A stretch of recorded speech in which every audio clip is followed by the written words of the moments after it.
The Bible. It's 66 books of history, stories, letters, and poetry that fit together to form God's one big story. The epic adventure of how He created us and loves us so much that He made a way to rescue us.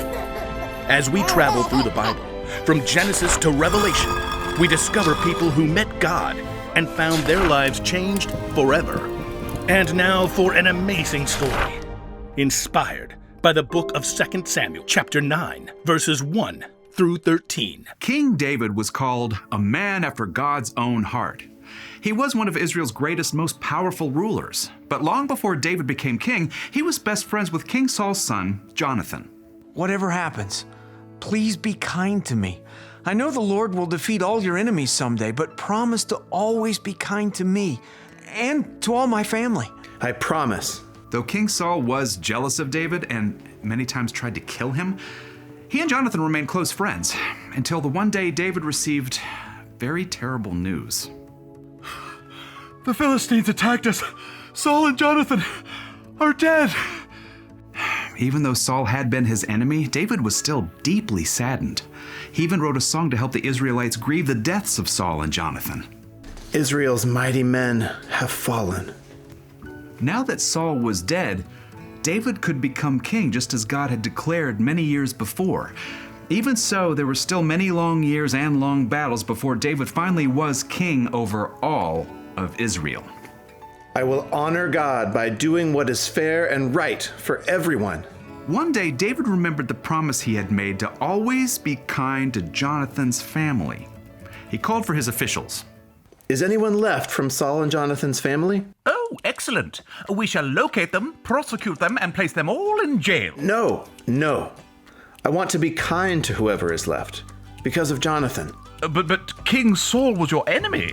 He tried to kill you. Just find out. So the officials sent for Ziba, a man who had served Saul's family for many years.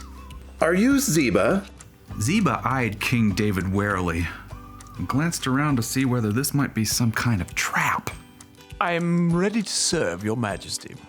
Is anyone from Saul's family still alive? Ziba hesitated. He knew that David had the power to do anything he wanted to members of Saul's family. Well, You can tell me. It's just... Don't worry, I'm not looking for payback. God has been very kind to me. I would like to be kind to that person in the same way. Oh, good. A son of Jonathan is still living. Mephibosheth. What? Mephibosheth. What? Mephibosheth. What? Mephibosheth. Mephibosheth. Well done, Your Majesty. Tell Mephibosheth to come see me. Actually, both of his feet were hurt, so he can't walk. David turned to his officials. Have Jonathan's son brought here.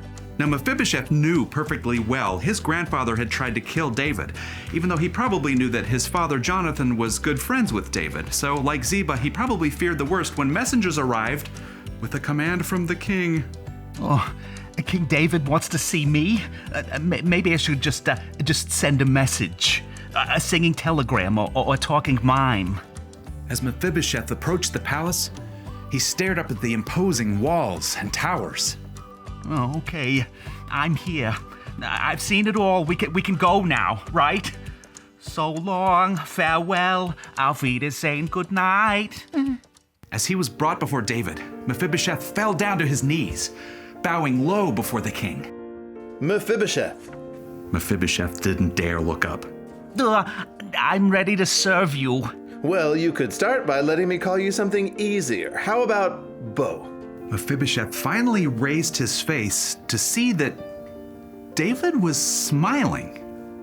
Don't be afraid. You can be sure that I will be kind to you because of your father, Jonathan. Wow. Thank you. Plus, I'll give you back all the land that belonged to your grandfather, Saul. Well, I gotta say, that's amazing. And I'll always provide what you need.